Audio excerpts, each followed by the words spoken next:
새정치민주연합의 기초선거 공천 결정으로 지방선거구도가 다시 요동치고 있습니다. 기호 2번을 받기 위한 후보 간 경쟁이 치열하게 전개될 것으로 보입니다. 새정치민주연합이 기초선거 후보를 공천하기로 함에 따라 시도당의 역할과 책임이 커졌습니다. 공정한 경선룰이 마련되지 않을 경우 그 어느 때보다 잡음이 클 것으로 우려됩니다. 정부가 이무리한 행진곡 5.18 기념국 지정을 고의적으로 회피하고 있다는 지적을 받고 있습니다. 지난 6월 이후 공식적으로 어떤 의견 수렴도 하지 않았던 것으로 확인됐습니다. 지역사회 사법불신을 돌아보는 기획보도. 오늘은 인맥과 혼맥으로 뒤얽힌 지역 법조계와 사법부 안의 이른바 스폰서 문화를 짚어봅니다. 여러분 안녕하십니까? 광주 MBC 뉴스데스크입니다. 새정치민주연합이 기초선거에 공천을 하기로 하면서 지방선거 판도가 요동치고 있습니다. 기호 2번을 받기 위한 공천 경쟁이 시작되었습니다. 이해 득실에 따라 입지자들이 이합 집산과 합종 연행이 뒤따를 것으로 보입니다. 첫 소식 정용욱 기자입니다. 새정치민주연합이 무공천 당론을 바꿔 기초단체장과 기초의원을 공천하기로 하면서 예비 후보들은 갈피를 잡지 못하겠다는 반응입니다. 적은 부분이 아니고 큰 줄거리가 이렇게 바뀌다 보니까 그 줄거리에 따라서 후보들이 굉장히 좀 당혹스럽고 그런 것들을 준비하는 과정에서 재정적이나 심신의 좀 피로도 이런 것들이 굉장히 좀 누적됐으라고 그렇게 생각을 하고 있습니다. 당론이 180도 바뀌면서 광주 전남의 선거 구도도 사실상 새판짜기 수순에 돌입했습니다.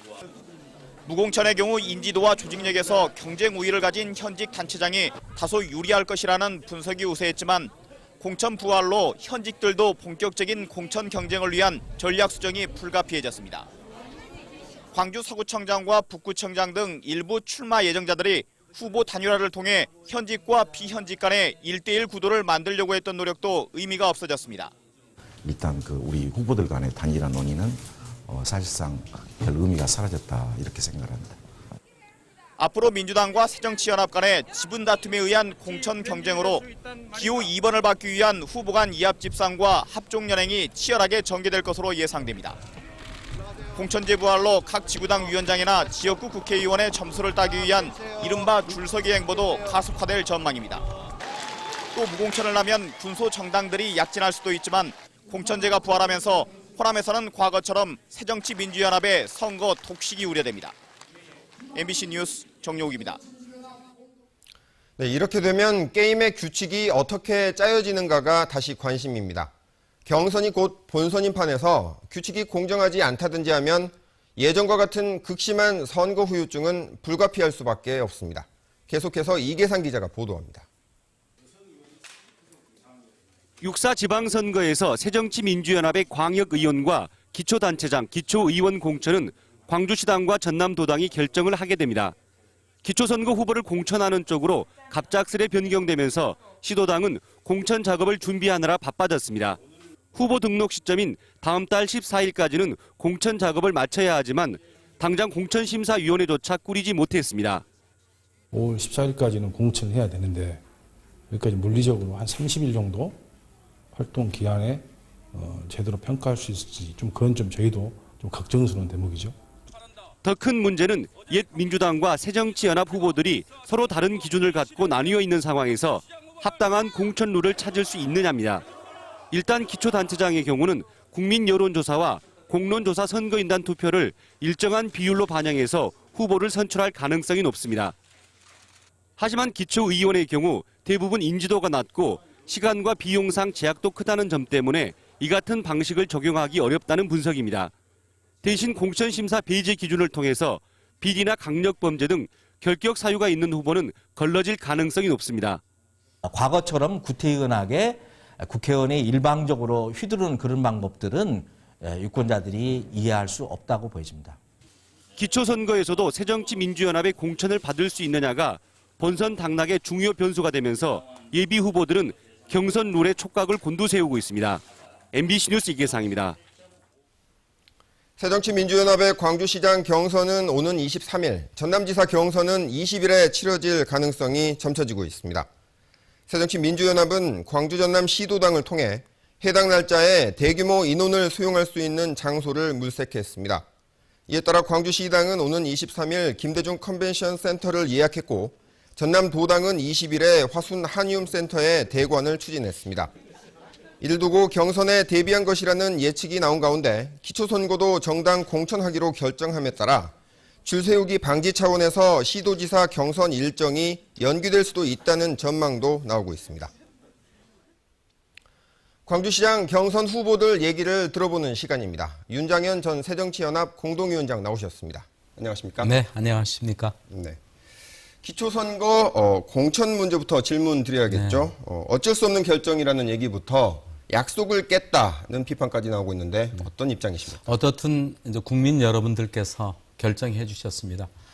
이 문제는 박근혜 대통령이 약속을 지키지 않았습니다. 그렇게 돼서 저희 새정치민주연합 후보만 일방적으로 피해를 보는 그런 상황이 됐었죠. 네. 이제 결정이 됐으니까 최선을 다해서 새정치 실현을 위해서 애를 쓰게 된다면 2017년 이제 정권 교체의 토대가 네. 마련될 것으로 기대하고 있습니다.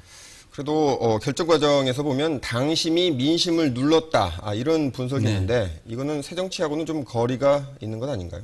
그렇죠. 약속을 지키지 못한 부분에서는 거리가 있다고 생각됩니다만 또 정치하신 분들은 또 당사자 입장에서는 현실의 문제가 이렇게 충돌되는 과정 중에서 의견을 묻고 어려운 끝에 결정한 것으로 이해해 주시기 바랍니다. 네.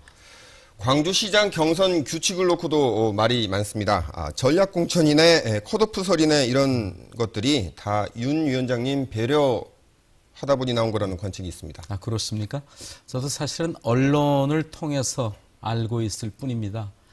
당 지도부로서는 처음으로 합당한 두 당이 6.4 지방선거에서 어떤 결과를 얻어낼 것이냐는 전국적인 구도 속에서 이런저런 고민 끝에 나오고 있는 이야기가 아닌가 싶은데요. 앞으로 지혜를 갖고 잘 정리해 주실 걸로 기대하고 있습니다.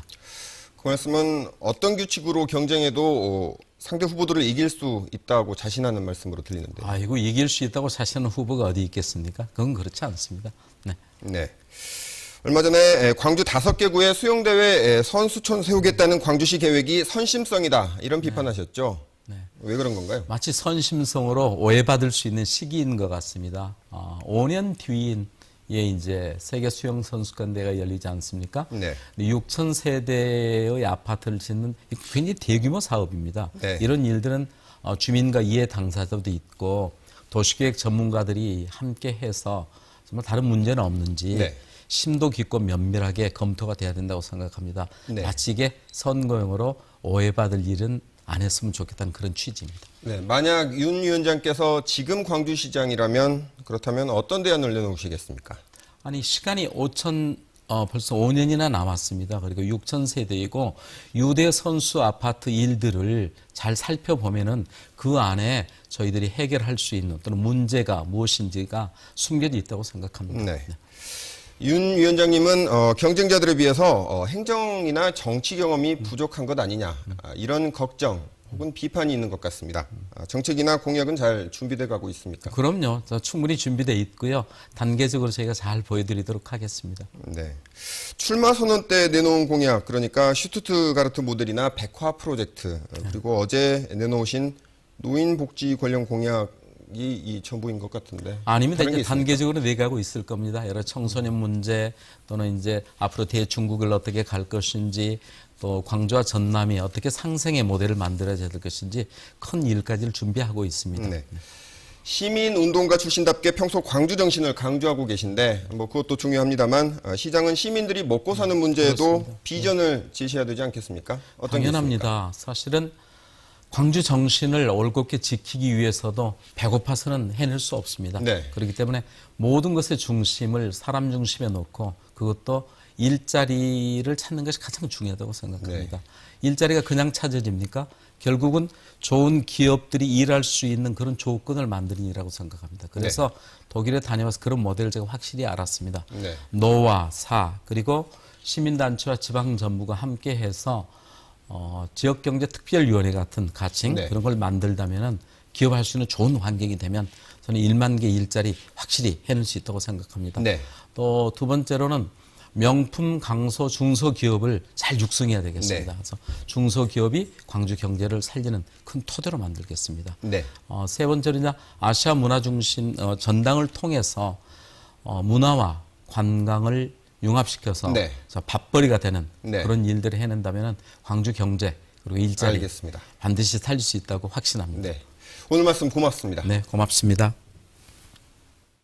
네, 다음 소식입니다.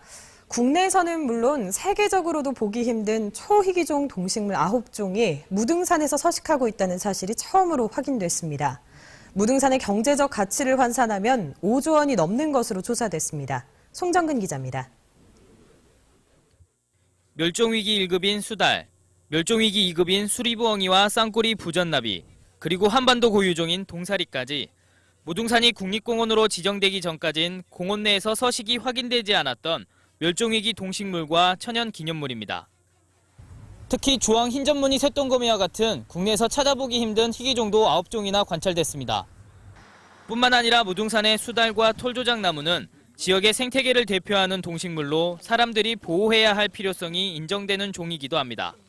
그 특정한 지역의 자연 생태계라든가 이런 거를 대표할 만한 그런 동식물들을 이제 기대종이라고 하거든요. 근데 지금 현재 이제 식물 중에는 이 털조장 나무가 선정이 되었고, 국립공원 관리공단이 지난해 3월부터 1년 동안 무등산의 자연자원 조사를 실시했는데 3,600여 종의 생물이 서식하고 있는 것으로 밝혀졌습니다. 경제적 가치는 5조 8천억 원. 전국의 육상 국립공원 가운데 5번째로 많은 가치를 지니고 있습니다. 지불로사를 가지고 평가를 합니다. 그러니까 탐방 설문조사를 이렇게 하거든요. 설문을 해서 자기가 얼마를 냈겠다. 지불로사를 가지고 가상 가치를 평가를 해가지고. 하지만 외래 생물종 비율이 높고 등산로와 새길이 너무 많아 동식물의 서식지가 뿔뿔이 흩어져 있는 점 등은 해결해야 할 문제점으로 드러났습니다. MBC 뉴스 송정근입니다. 새정치민주연합의 강기정 의원은 이무리한 행진곡에 대한 여론조사도 하지 않은 채 정부가 기념곡 지정을 고의적으로 회피하고 있다고 지적했습니다. 강기정 의원은 지난 8일 정홍원 국무총리가 국회 대정부 질문 과정에서 기념곡 지정에 대한 여론조사 결과 부정적 의견이 강했다고 답했지만 총리실에 확인한 결과 전문기관을 통한 여론조사는 실시한 적이 없었다고 밝혔습니다. 통합진보당의 지방선거 예비 후보들이 광주지방보훈청 앞에서 기자회견을 열고 이무리한 행진곡의 5.18 기념곡 지정과 박승춘 보훈처장의 사퇴를 촉구했습니다. 이들은 이무리한 행진곡을 배제하려는 것은 5.18의 역사를 되돌리고 항쟁의 정신을 거세하려는 정략적인 시도라고 주장했습니다.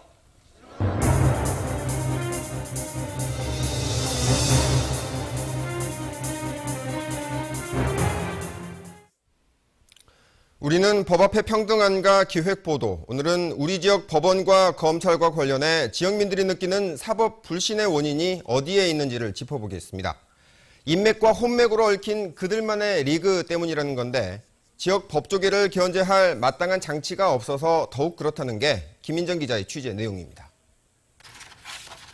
회장님, 이게 서로 번거롭게 이게 뭐 하는 겁니까 이게? 어? 그 세금은 우리도 어떻게 할 수가 없어요. 세금 낼 것 안 내면 고생하시는 우리 검사님 양국 누가 챙기나? 경찰과 검찰, 스폰서 사이에 검은 연결고리를 그린 영화 부당거래. 사법 불신을 건드리며 큰 인기를 이끌었습니다. 현실선 어떨까? 황제 노역을 선고받은 허재호 대주그룹 전 회장에게는 법조 가족이 있었고 학교돈 1,000억 원 횡령 혐의로 재판을 받다 보석으로 풀려난 서남대 이홍화 이사장에게도 법조인 사위가 있었습니다. 가족이 판사, 친인척이 검사라 봐줬다고 단정하긴 힘들지만 선처를 한 사건 뒤에 이런 인맥이 언급되면 서민들의 박탈감은 이루 말할 수가 없습니다. 법대로 하면 돼요. 그러니까 유전무죄, 무전유죄가 왜 나오냐면 누구에게나 동등하게 잣대를 적용해야 되는데 공직사회하고 가진 사람에게는 대단히 선처를 한다라고 하는 거죠. 인맥과 혼맥뿐만 아니라 법조인 뒤에 붙는 스폰서 문제 역시 사법 불신을 부추기는 요소입니다. 실제로 허재호 전 회장의 동생은 전 현직 판사들의 사조직인 골프 모임 법구회의 스폰서로 알려져 있습니다. 한 곳에 모여 있어 지산동 권력이라고도 불리는 법원과 검찰. 공무원이든 정치인이든 잘잘못을 법으로 따지려면 여기서 심판을 받아야 하지만 이런 권한을 진 사법부를 견제할 만한 기구는 없습니다. 국회도 있고 청와대도 있고 중앙 부처들도 있고 이러는데 가령 이제 우리 지역만 해도 어떻게 보면 핵심 권력이라고 하는 것은 결국 이 지산동에 있는 법원 검찰에 그냥 전부 집중이 돼 있고 그러다 보니까 이 지산동 권력에 대한 통제할 수 있는 장치들은 사실상 없는. 결국 이번 황제노역 사건처럼 예외적으로 논란이 된 경우가 아니라면 사법부가 잘못을 하더라도 일반 국민들로선 알 방법도 없고 스스로 잘하길 기대하는 수밖에 없는 겁니다. MBC 뉴스 김민정입니다. 넥센 히어로즈의 김병현이 고향팀인 기아 타이거즈에서 한솥밥을 먹게 됐습니다. 기아 타이거즈는 투수 김영광을 넥센 김병현과 맞바꾸는 1대1 트레이드에 합의했다고 밝혔습니다. 김병현은 광주 1고를 졸업한 뒤 미국 메이저리그에서 뛰었고 지난 2012년 한국 무대로 복귀해 8승을 올렸습니다. 광주시는 오늘 오전부터 5개 구청 건축과 직원들과 함께 가로수와 전봇대 등에 설치된 지방선거 예비 후보자들의 투표 동료 현수막을 철거했습니다. 광주시는 현수막이 많이 걸려있는 교차로를 중심으로 우선 철거를 한다며 철거와 동시에 예비 후보자들에게 자진 철거를 계속 유도하겠다고 밝혔습니다. 6.4 지방선거와 관련해 검찰이 수사하고 있는 우리 지역 관련자가 60여 명에 이르는 것으로 나타났습니다. 검찰은 선관위 고발과 수사 의뢰, 개인이 고소 고발한 사건을 모두 종합하면 수사 대상자가 모두 60명에 이른다며 다른 지역을 훨씬 뛰어넘는 수를 기록하고 있다고 밝혔습니다. 선거사범 입건자 수에 있어서 광주지검은 지난 5회 지방선거 때도 전국 1위를 기록했고 4회 지방선거 때도 순천지청이 1위를 기록한 바 있습니다. 오늘 새벽 6시쯤 광주시 광산구 우산동의 한 교차로에서 승용차 2대가 충돌하면서 인도에 있는 소화전을 들이받았습니다. 이 사고로 소화전에서 물이 쏟아져 나오면서 출근길 일대 교통이 마비됐고 승용차 운전자 등 2명이 부상을 입었습니다. 광주지방경찰청 광역수사대는 54살 김모 씨와 21살 김모 씨 등 2명을 구속하고 개인정보를 바탕으로 대포 물건을 만들어 사기 행각을 벌인 혐의로 나머지 11명을 불구속 입건했습니다. 이들은 지난해 9월 목포의 버스터미널에서 지적장애인 노숙자 48살 남모 씨에게 접근해 대출을 받아주겠다고 속여 개인정보를 받아낸 뒤 계좌를 만들고 카드를 발급받아 1,500만 원짜리 승용차를 사들이는 등 10명의 정보를 도용해 2억 원을 가로챈 혐의를 받고 있습니다. 혁신학교 운영 상황을 공정하고 합리적으로 평가하기 위한 조례 개정안이 광주시의회 교육위원회를 통과했습니다.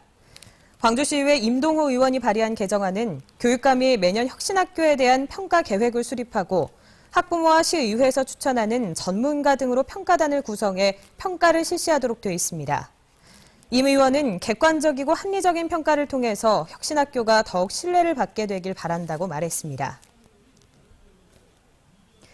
지난 1분기 동안 전남 지역 관광객이 13% 증가한 것으로 나타났습니다.